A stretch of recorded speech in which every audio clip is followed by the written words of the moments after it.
Mysterious ആയ ഒരു cinema പലപ്പോഴും പ്രേക്ഷകരുടെ ബുദ്ധിയെ ചോദ്യം ചെയ്യാതെ ഇനി എന്ത് എന്ന് അവർക്ക് ചിന്തിക്കാവുന്ന രീതിയിലാണ് മുന്നോട്ട് പോവാറ്.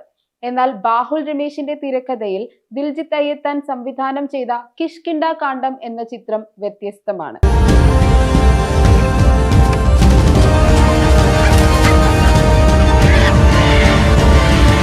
വൈകാരികമായ ഒരു റോളർ കോസ്റ്റർ എന്ന് വേണം ഈ സിനിമയെ വിശേഷിപ്പിക്കാൻ. Kishkindha Kandam, the tale of three monkeys. പരസ്പരം ബന്ധമുള്ള 3 ജീവിതങ്ങളുടെ കഥ. പരുക്കൻ സ്വഭാവക്കാരനായ അപ്പുപിള്ള, മകൻ അജയചന്ദ്രൻ, അജയന്റെ നവവധു അപർണ. വിരമിച്ച സൈനിക ഉദ്യോഗസ്ഥൻ അപ്പുപിള്ളയായിട്ട് വേഷമിടുന്നത് വിജയരാഘവനാണ്. എന്ത് നടന്നാലും കുലുക്കമില്ലാത്ത മുറുക്കമുള്ള കഥാപാത്രം. തിരഞ്ഞെടുപ്പിനോടനുബന്ധിച്ച് ലൈസൻസ് ഉള്ള തോക്ക് സമർപ്പിക്കാൻ പോലീസ് അപ്പുപിള്ളയോട് ആവശ്യപ്പെട്ടപ്പോൾ അവിടെ ഉണ്ടായേക്കാവുന്ന സുരക്ഷയ്ക്ക് ഭീഷണിയായ ഭീഷണി പോലും അപ്പുപിള്ളയെ കുലുക്കുന്നില്ല. ഒരു ഇന്റർവ്യൂവിൽ ആസിഫ് അലിയും സിനിമയിലെ പ്രധാന വേഷം ചെയ്ത ജഗദീഷും ചേർന്ന് പറയുന്നത് കേട്ടു, ആദ്യം സിനിമയുടെ title the curious case of Appupillai എന്നായിരുന്നുവെന്ന്.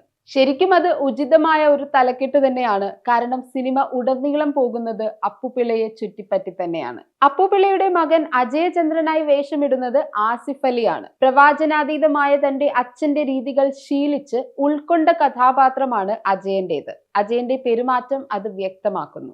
വളരെ സൂക്ഷ്മമായാണ് ആസിഫ് അലി ഈ കഥാപാത്രം അവതരിപ്പിച്ചിരിക്കുന്നത്.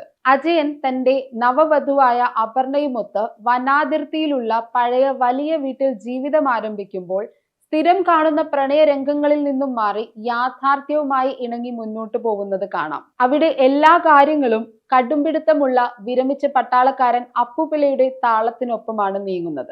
അപർണ എളുപ്പം സാഹചര്യവുമായി പൊരുത്തപ്പെടുന്നു. വീട്ടിലെ പുതിയ അംഗമായ അപർണ തന്റെ ഭർത്താവിന്റെ അച്ഛന്റെ സ്വഭാവങ്ങൾ പരിശ്രമത്തിലൂടെ കണ്ടുപിടിക്കുന്നതും കാണാം. കാട് എങ്ങനെയാണോ പ്രവചനങ്ങൾക്ക് അതീതമാകുന്നത്, അതുപോലെ തന്നെയാണ് സിനിമയിലെ കഥാപാത്രങ്ങളുടെ ഓരോ ചുവടുകളും.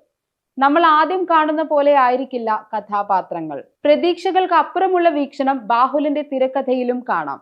ക്യാമറയ്ക്ക് പിന്നിലുള്ള ബാഹുലിന്റെ പ്രവർത്തനവും അതിശയകരം തന്നെയാണ്. കഥാപാത്രങ്ങളുടെ മനസ്സറിയുന്ന രീതിയിൽ ദൃശ്യങ്ങൾ പകർത്തിയപ്പോൾ മുജീബ് മജീദിന്റെ ബാക്ക്ഗ്രൗണ്ട് സ്കോറും ഒപ്പം പിടിച്ചു നിന്നു.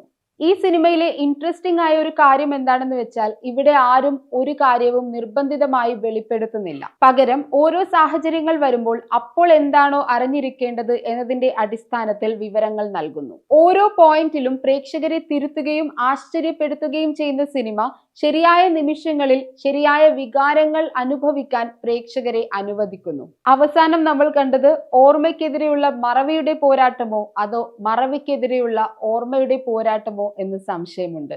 എന്തായാലും ബിഗ് സ്ക്രീനിൽ തന്നെ കാണേണ്ട ഒരു സിനിമയാണ് കിഷ്കിന്ധ കാണ്ഡം.